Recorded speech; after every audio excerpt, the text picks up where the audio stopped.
ఆ రోజున మేము ఒకే పార్టీలో ఉన్నాము. వైఎస్ఆర్ కాంగ్రెస్ పార్టీ ఇంటిగ్రిటీ కోసం నేను ఆ రోజు నోరు విప్పలేదు. ఈ రోజున కూడా నేను చెప్పాలనుకోలేదు, కానీ చెప్పే పరిస్థితులు ఏర్పడ్డాయి కాబట్టి నేను చెప్తా ఉన్నాను. ఒకసారి ఆలోచన చేయండి.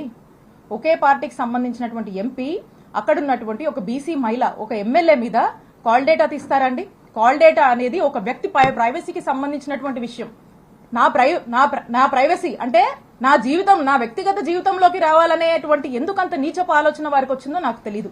నేను ఒక్కసారి అడుగుతా ఉన్నాను, ఈ రాష్ట్రంలో ఇంతమంది అన్నల్ని, తమ్ముళ్ళు ఉన్నారు, వాళ్ళని నేను అడుగుతా ఉన్నా, ఒక్కసారి ఆలోచన చేయండి.